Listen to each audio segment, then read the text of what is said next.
Michelle? We've been watching this unfold. We came down here about 30 minutes ago. We're on the West Side Highway, just north of Canal Street.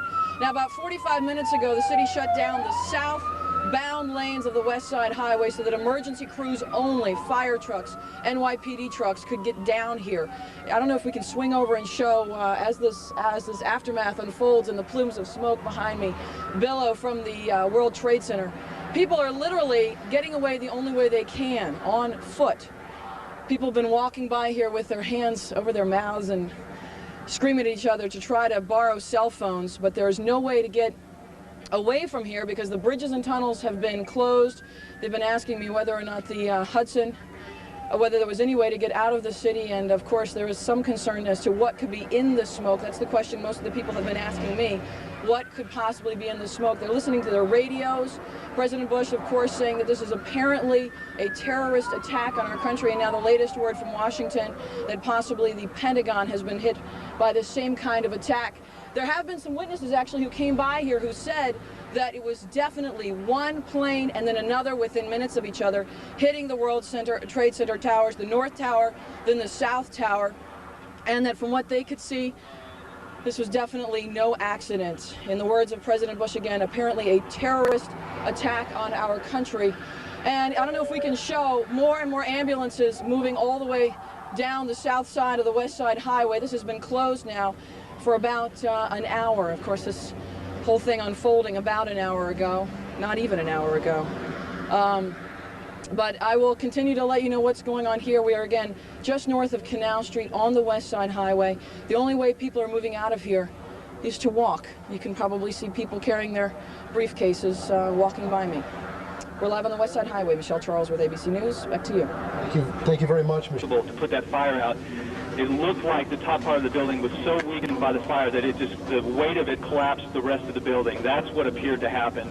I did not see anything happening at the base of the building. It all appeared to start at the top and then just collapse the rest of the building by the sheer weight of the top. Here to just fold down from there, from the very top. Thanks, Don, very much.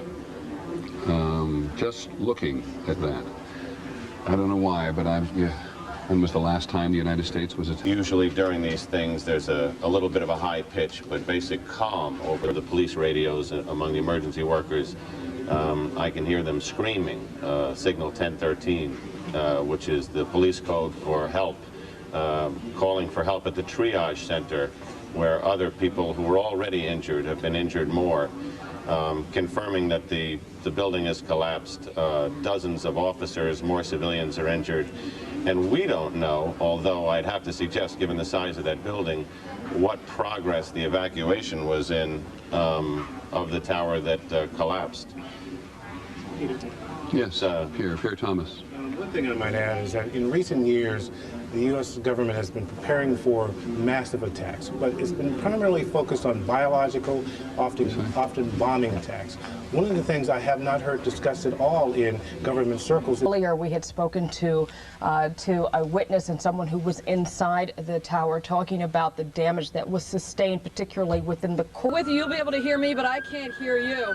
We're on the West Side Highway, and I am sad to report that we actually watched the entire South Tower of the World Trade Center come down, screams from everyone on the sidewalks as they thought that perhaps another plane had slammed into the side of that area. We're pointing up to show the fighters right now. I can only hope that people got out of the area on the sidewalks below the South Tower before it came tumbling down. But it literally exploded and came down as though it had been hit. Plumes of smoke moving out into the harbor. Can we see how many fighters there are up there? One fighter. One fighter. As far as we know, there is nothing left of the South Tower of the World Trade Center. There were reports elevators weren't working. Obviously no way to get out of the building. A side explosion just happened. The West Side Highway southbound has been filled with emergency vehicles. It's shut off except for NYPD vehicles and fire trucks. Again, the South Tower of the World Trade Center just coming down right in front of us. We watched it happen just moments ago and actually got video of it, so we'll be showing you that. Reporting live on the West Side Highway in Manhattan, Michelle Charlesworth, ABC-7 Eyewitness News. Right, Michelle, thank you right now.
South weight loss yet? I don't know.